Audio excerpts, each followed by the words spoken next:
अस्सलाम वालेकुम जी, कैसे हैं सब लोग? आप सब ठीक होंगे। आज हम हिस्ट्री की physics according to federal board chapter 4 का टॉपिक देखेंगे, that is the angular momentum. Angular का मतलब है कोई ऑब्जेक्ट जो है वो सर्कल में मूव कर रहा होगा और वो सेंटर में कोई एंगल बना रहा होगा, मतलब एंगुलर मोशन होगी जिसमें कोई सर्कुलर मोशन होगी, कोई ऑब्जेक्ट जो है वो लॉन्ग सर्कल मूव कर रहा होगा। ठीक है। अब अगर कोई ऑब्जेक्ट सर्कल में मूव कर रहा है तो उसका जो मोमेंटम होता है ना, उसको हम नाम देते हैं एंगुलर मोमेंटम। इससे पहले हम लोगों ने ना लीनियर सिचुएशन मोमेंटम के बारे में पढ़ते हैं। वो हमारे पास होता है लीनियर सिचुएशन में, अगर कोई ऑब्जेक्ट अलोंग स्ट्रेट लाइन चलता है ना, वहां पे हम मोमेंटम पढ़ते हैं p is equal to m B.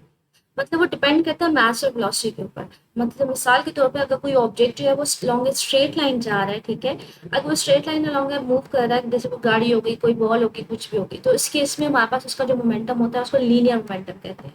और वो हमारे पास प्रोडक्ट होता है मास और वेलोसिटी का। मोमेंटम बेसिकली आपको बता रहा होता है क्वांटिटी ऑफ मोशन, मतलब किसी ऑब्जेक्ट की स्पीड जितनी ज्यादा होगी उसका मोमेंटम उतना ज्यादा होगा। तो ये डिपेंड कर रहा होता है बेसिकली मोमेंटम के ऊपर, मतलब ये दोनों के ऊपर डिपेंड करता है, मास के ऊपर भी और वेलोसिटी के ऊपर। तो क्वांटिटी ऑफ मोशन, कोई ऑब्जेक्ट जो है वो कितना मूव कर रहा है, कितना स्पीडली मूव कर रहा है, कितना स्लो मूव कर रहा है। अब ये तो केस था अगर हमारे पास लीनियर सिचुएशन। तो अगर अभी वो कहता है कि वो ऑब्जेक्ट जो है वो लॉन्ग सर्कल मूव कर रहा हो, तो उस केस में जो उसका मोमेंटम होता है that is called the angular momentum. Angular momentum को ना कैपिटल एल से लिखा जाता है। अब एंगुलर मोमेंटम डिफाइन कैसे किया जा रहा है, अब इसको मैथमेटिकली डिफाइन करें। जैसे इसको मैथमेटिकली हम डिफाइन करते हैं, nature is the product of mass and velocity, कि ये हमारे पास प्रोडक्ट ऑफ मास और वेलोसिटी का होता है। तो अगर एंगुलर मोमेंटम को डिफाइन करना चाह रहे हैं तो ये हमारे पास बेसिकली प्रोडक्ट होता है पोजीशन वेक्टर आर का। पोजीशन वेक्टर आर हमें आपको मैंने बताया था, हमारे पास बेसिकली ना पोजीशन वेक्टर आप किसी भी ऐसे वेक्टर को कहते हैं अगर किसी ऑब्जेक्ट की पोजीशन आपने बतानी है तो सेंटर से या ओरिजिन से कितनी दूर है, तो वो हमारे पास जो वहां पे वेक्टर इस्तेमाल किया जाता है उसको पोजीशन वेक्टर आर। मतलब पोजीशन को बताना ना, अगर ये पॉइंट पी है कोई, तो ये कहाँ पे है, ये सेंटर से कितनी दूर है, तो ये इसको बताने के लिए हम यूज करते हैं। तो एंगुलर मोमेंटम हम कहते हैं कि ये प्रोडक्ट होता है, क्रॉस प्रोडक्ट होता है पोजीशन वेक्टर आर का with respect to the axis of rotation. मतलब एक्सिस ऑफ रोटेशन से कितने डिस्टेंस के ऊपर है, और लीनियर मोमेंटम का, लीनियर मोमेंटम पी। मतलब अगर इसको हम मैथमेटिकली लिखें, it is the product of position vector r and p. इसका मतलब क्या है, इसको डायग्राम से अंडरस्टैंड करते हैं। मिसाल के तौर पर मुझे, अगर मेरे पास ये एक सर्कुलर मोशन है, यहाँ पे एक ऑब्जेक्ट है जो मेरे पास मूव कर रहा है सर्कल में, अब ये रोटेट कर रहा है। अब यहाँ पे ये किसके अराउंड रोटेट कर रहा है, जो सेंटर है, इसको सेंटर को मैं एक्सिस ऑफ रोटेशन मान के चल रही हूँ कि इसके एक्सिस के अराउंड मूव कर रहा है। अब यहाँ से जो ऑब्जेक्ट कहाँ पे प्लेस है, यहाँ से यहाँ तक का जो डिस्टेंस है बच्चे, उसको पोजीशन वेक्टर आर कहते हैं।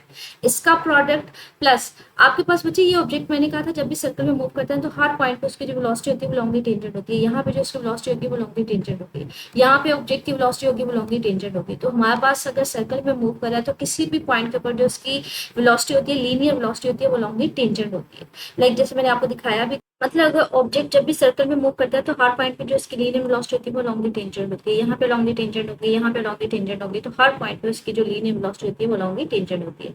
अब जिस डायरेक्शन में जो उसकी वेलोसिटी होगी, लीनियर वेलोसिटी होगी, इसी डायरेक्शन में तो उसका लीनियर मोमेंटम होगा। ठीक है। तो यहाँ पे जिस डायरेक्शन में वेलोसिटी, अगर वेलोसिटी लॉन्गली टेंजेंट है तो मोमेंटम भी क्या होगा, लीनियर मोमेंटम उसका लीनियर वेलोसिटी की वजह से होगा, वो इस डायरेक्शन में होगा।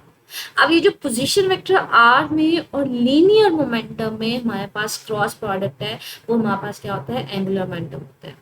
आगे इस फॉर्मूले से देखिए, हमारे पास इसका यूनिट क्या आता है, इसका यूनिट क्या होता है, आर का मीटर। पी मेरे पास क्या है, मास का और स्पीड का प्रोडक्ट है। मास का यूनिट क्या होता है, केजी। ठीक है। और स्पीड क्या होती है मेरे पास, मीटर पर सेकंड। मतलब मास और वेलोसिटी कह लें या स्पीड कह लें, तो मेरे पास आ जाएगा स्पीड का मीटर पर सेकंड। अब यहाँ पे मीटर पर सेकंड वेलोसिटी होती है बेसिकली, ये स्पीड नहीं होती। डायरेक्शन अगर कंसीडर कर ले तो वेलोसिटी हो जाएगी। ठीक है। ये केजी मीटर पर सेकंड होती है। जब इसको यहाँ पे पुट ऑन करेंगे, एक मास इसका मीटर आ जाएगा, एक मीटर इसका आ जाएगा, मीटर स्क्वायर आ जाएगा पर सेकंड। अगर इसकी डायमेंशन निकालना चाहते हैं बच्चे, जो केजी होता है ना, इस मैथ्स होता है, तो मैथ्स के लिए कैपिटल एम इस्तेमाल करते हैं। फर्स्ट यूनिट में हमने पढ़ा था। ये मीटर है, लेंथ है, लेंथ डिस्टेंस है, तो इसके लिए एल इस्तेमाल करते हैं। और टाइम के लिए हम डी, कैपिटल डी लिखते हैं। तो यहाँ से इसके डायमेंशन आ जाएंगे। अब यहाँ पे हम लोगों ने ये जो एंगुलर मोमेंटम का हमने फार्मूला लिखा हुआ है, इसको थोड़ा सिंप्लीफाई करना चाह रहे हैं for the point match. Point match इसको बोलते हैं जिसका कोई इतना बड़ा साइज नहीं होता। Point, it look like some kind of point. ठीक है। तो ये हमारे पास हम कहते हैं, मतलब उसका कोई वॉल्यूम वगैरह ना हो, कोई इतनी ज्यादा जगह ऑक्यूपाई ना करो, तो वो पॉइंट की तरह हमें लगे। ठीक है। सारे का सारा मैस इस एक पॉइंट के ऊपर कंसंट्रेटेड हो। तो कहते हैं सपोज करें कि मेरे पास एक ऑब्जेक्ट है जिसका मैस एम है और वो सर्कल में रोटेट कर रहा है, सर्कल में जिसका रेडियस आर है, या जिसका डिस्टेंस जो एक्सिस ऑफ रोटेशन से वो आर है। इस केस में अगर एंगुलर मोमेंटम हमारे पास क्या होगा, वो प्रोडक्ट होगा इस पोजीशन वेक्टर आर का और लीनियर मोमेंटम बी का। क्रॉस प्रोडक्ट, जब भी क्रॉस प्रोडक्ट लिखते हैं क्रॉस की जगह हमारे पास साइन थीटा आ जाता है। ये हमने क्रॉस और डॉट प्रोडक्ट पढ़ा था, ठीक है। क्रॉस की जगह साइन थीटा आता है। साथ में हमारे पास क्या बच्चे, क्रॉस थीटा हो ना तो हमारे पास वो एक वेक्टर क्वांटिटी होती है, तो साइन थीटा के साथ साथ हमारे पास एन कैप आ जाएगा। एन कैप हमें बताएगा डायरेक्शन बताएगा, ठीक है। अब ये देखिए हमारे पास लीनियर मोमेंटम में और हमारे पास पोजीशन वेक्टर आर में एंगल कितना 90 डिग्री नहीं है। आप यहाँ से एंगल फाइंड आउट कर लें, मतलब इसको एक्सटेंड करवा लें तो यहाँ पे एंगल निकाल लें, या फिर आप ये वाला एंगल भी कर सकते हैं। तो ये 90 डिग्री होगा। साइन 90 क्या होता है बच्चे, 1 होता है। तो ये मेरे पास किसके इक्वल आ जाएगा, L is equal to r p के इक्वल आ जाएगा। एन कैप आप लिखना चाह रहे हैं तो ठीक है, अदरवाइज यहाँ पे बता रहा है कि हमने सिर्फ और सिर्फ किसकी लिखी है, मैग्नीट्यूड लिखी है, डायरेक्शन नहीं लिखी। तो डायरेक्शन एन कैप को मैं इसलिए नहीं लिख रही क्योंकि मैं यहाँ पे बता रही हूँ कि मैंने क्या लिखी है, इसकी मैग्नीट्यूड लिखी है। अब लीनियर मोमेंटम का फार्मूला क्या होता है, मास और वेलोसिटी का प्रोडक्ट होता है। जब मास और वेलोसिटी है तो मैंने p is equal to m v लिख दिया। हम लोगों ने लीनियर और एंगुलर एक्सेलरेशंस के दरमियान वेलोसिटी के दरमियान रिलेशनशिप फाइंड आउट किया था। हमने पढ़ा था कि जो लीनियर वेलोसिटी और एंगुलर वेलोसिटी होती है उसके दरमियान रिलेशन होता है v is equal to r omega. ये हमने प्रीवियस टॉपिक्स में पढ़ा था। ये हमारे पास टॉपिक था relation between linear angular quantities के। लीनियर एंगुलर क्वांटिटीज के दरमियान रिलेशन क्या होता है, तो हमने यहाँ पे वेलोसिटी का फार्मूला निकाला था v is equal to r omega, ठीक है। तो ये डिटेल में देख लीजिएगा। ये लीनियर वेलोसिटी होती है, ये पोजीशन वेक्टर आर होता है, और ये एंगुलर वेलोसिटी होती है, ठीक है। तो ये वैल्यू हम यूज v की जगह आर ओमेगा, ये वैल्यू इधर पुट ऑन करेंगे तो p is equal to M R omega आ जाएगा। अब लीनियर मोमेंटम ये है हमारे पास, एंगुलर मोमेंटम में ये वाली वैल्यू उठा के ना इधर पुट करनी है p की जगह। एम आ जाएगा, आर एक ये तो आर स्क्वायर आ जाएगा, ओमेगा उसी तरह से आ जाएगा। एम आर स्क्वायर की जगह आप क्या लिख देंगे, आई लिख देंगे, मोमेंट ऑफ इनर्शिया। ये हमने प्रीवियस टॉपिक में डिफाइन किया था। मोमेंट ऑफ इनर्शिया होता है क्या, ये हमने कहा था प्रोडक्ट होता है मास और स्क्वायर ऑफ द डिस्टेंस का या पोजीशन वेक्टर का। हमने कहा था लीनियर केस में जो मास रोल प्ले कर रहा होता है इसकी इंपॉर्टेंस पे वही होती है मोमेंट ऑफ इनर्शिया के एंगुलर में, ठीक है। तो मजीद उसको मोमेंट ऑफ इनर्शिया को अंडरस्टैंड करने के लिए मुझे प्रीवियस टॉपिक देख लीजिएगा मोमेंट ऑफ इनर्शिया। तो मैंने सिंपली यहाँ पे मार्च की जगह आई ओमेगा लिख दिया। एंगुलर मोमेंटम की एक और डेफिनेशन बन गई। एक डेफिनेशन तो यहाँ से बनी थी ना, it is a cross product of position vector r and linear momentum.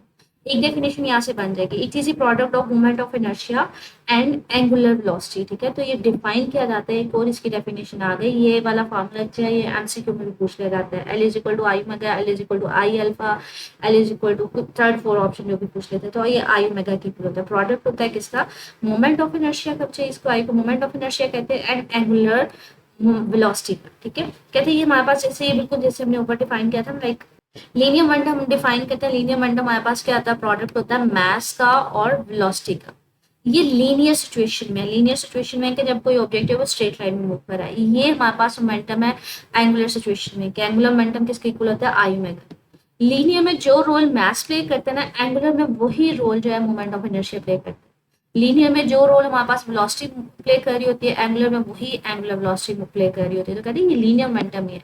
जैसे लीनियर मोमेंटम का हम डिफाइन करते हैं मास और वेलोसिटी का, इसी तरह एंगुलर मोमेंटम में हम डिफाइन करते हैं मोमेंट ऑफ इनर्शिया का और एंगुलर वेलोसिटी का। ये प्रीवियस टॉपिक में जब मैंने आपको मोमेंट ऑफ इनर्शिया पढ़ाया था तब मैंने बताया था कि इसको हम लोग एंगुलर सिचुएशन में मास की जगह हम लोग उसको रिप्लेस करवा देते हैं मोमेंट ऑफ इनर्शिया के साथ, ठीक है। ये टॉपिक था जिसमें हमने सिंप्लीफिकली अगर बात करें मोमेंट एंगुलर मोमेंटम को हमने डिफाइन किया, उसका यूनिट देखा, उसके डायमेंशन देखी, फिर हमने एंगुलर मोमेंटम का एक नया फार्मूला फाइंड आउट किया in case of angular velocity, ठीक है। तो वो हमारे पास आया product of moment of inertia and angular velocity. तो ये अलग से शॉर्ट क्वेश्चन भी आ जाता है, एमसीक्यू में भी आ जाता है।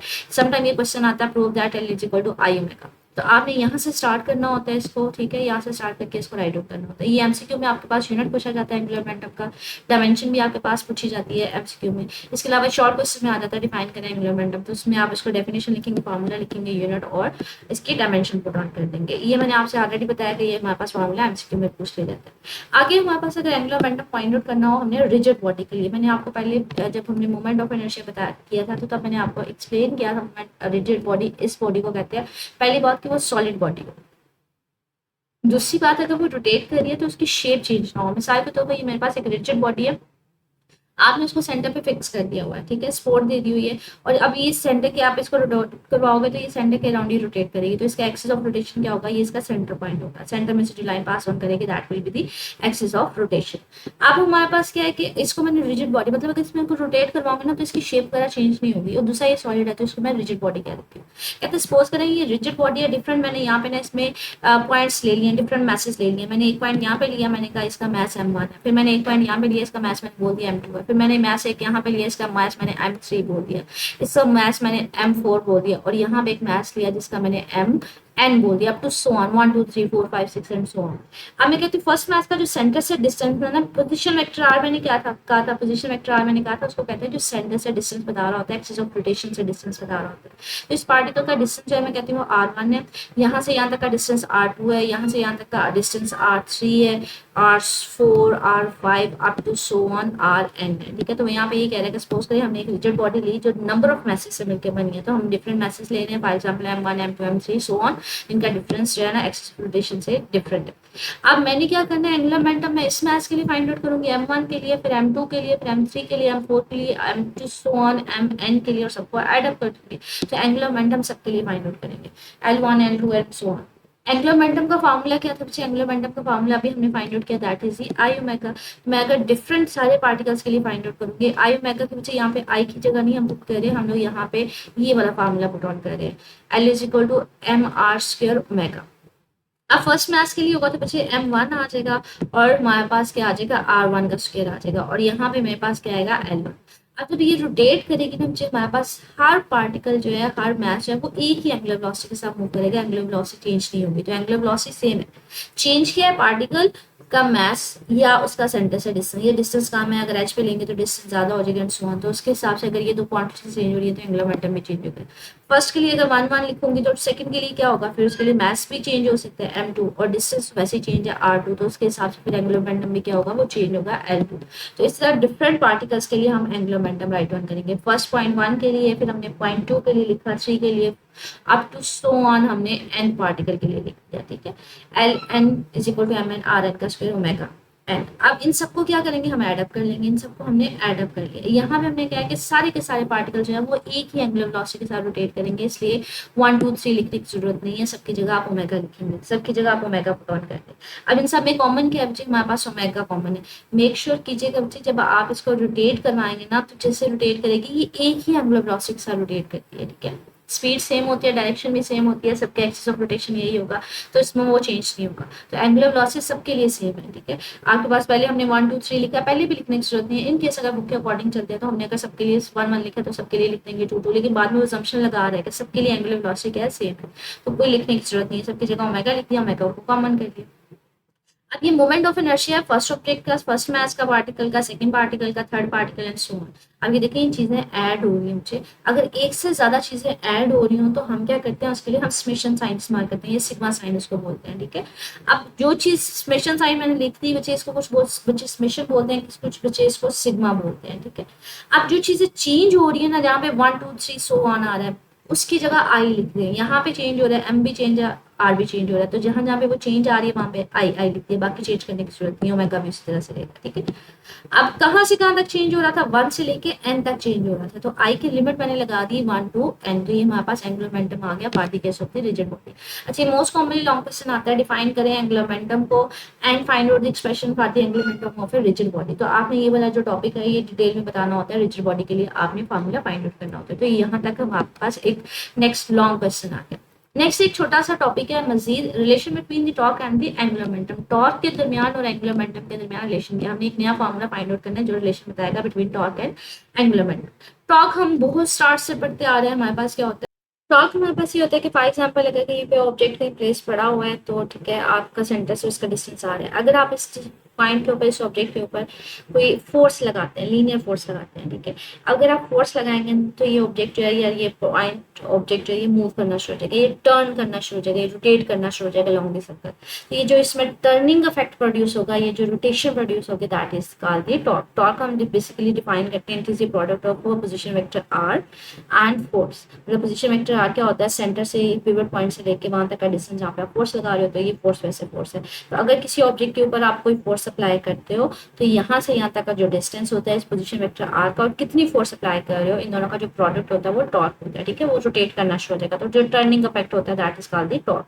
अब टॉर्क और एंगुलर मोमेंटम, अभी हमने टॉपिक में पढ़ा कि हमारे पास एंगुलर मोमेंटम बेसिकली बता रहा होता है क्वांटिटी ऑफ एंगुलर मोशन बता रहा होता है, वो हमने पढ़ा कि हमारे पास एंगुलर मोमेंटम किसके प्रोडक्ट इक्वल होता है, r क्रॉस p के। ये हमारे पास फार्मूला लिखा हुआ है, ठीक है, कि लीनियर पोजीशन वेक्टर r का और लीनियर मोमेंटम का जो प्रोडक्ट होता है वो एंगुलर मोमेंटम होता है। एंगुलर मोमेंटम का मतलब क्या है, अगर क्या ऑब्जेक्ट जो है वो सर्कल में रोटेट कर रहा है तो उसकी क्वांटिटी ऑफ मोशन बता रहा होता है, वो कितनी स्पीडली मूव कर रहा है, कितना स्लोली मूव कर रहा है एंड सो ऑन, तो वो उसकी क्वांटिटी ऑफ मोशन को एक्सप्लेन कर रहा होता है, ठीक है।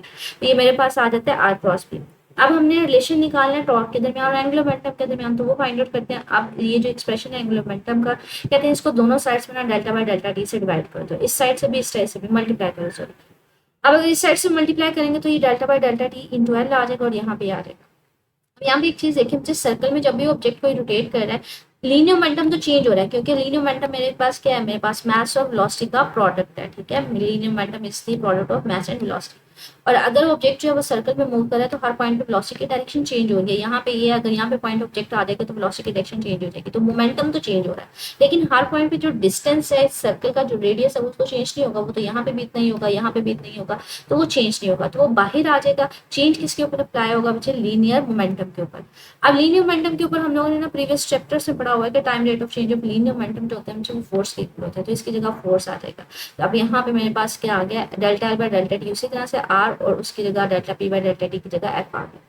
अब टॉर्क हम ऑलरेडी मैंने आपको बताया, टॉर्क हमारे पास क्या होता है, प्रोडक्ट होता है रेडियस का पोजीशन वेक्टर आर का और हमारे पास फोर्स का। टॉर्क का फार्मूला ही हम लोग पढ़ते आए हैं, पोजीशन वेक्टर आर का और फोर्स का हमारे पास प्रोडक्ट होता है। तो यहाँ पे अगर प्रोडक्ट है हमारे पास, तो इसकी जगह मैं क्या लिख दूंगी, टॉर्क लिख दूंगी, मतलब इसकी जगह हमने क्या लिखना है, टॉर्क, तो इसकी जगह टॉर्क लिख देंगे। तो ये angular momentum divided by delta t is equal to torque. तो टॉर्क हमारे पास डिफाइन आ जाएगा, या अगर इसको डिफाइन करें, torque is the time rate of change of angular momentum.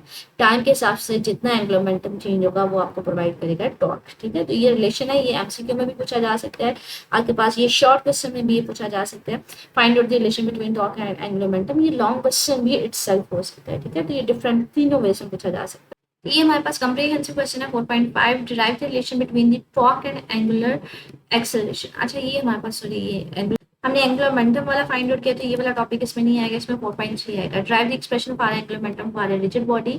आपने एंगुलर मोमेंटम डिफाइन करना है, रिजिड बॉडी के लिए इसको फाइंड आउट करना है, बाद में रिलेशन निकालना है एंगुलर मोमेंटम और टॉर्क के दरमियान। तो आज का जो हमने कंप्लीट टॉपिक किया वो सारा का सारा इसमें कवर हो जाएगा, ठीक है। तो ये हमारे पास एक्सरसाइज का लॉन्ग क्वेश्चन था। बाकी इसमें से शॉर्ट क्वेश्चन किस तरह से बन सकते हैं, एमसीक्यूज किस तरह से बन सकते हैं, वो भी मैंने आपको गाइड कर दिया। मजीद भी कुछ पूछना हो कमेंट सेक्शन में पूछ लीजिएगा। ओके।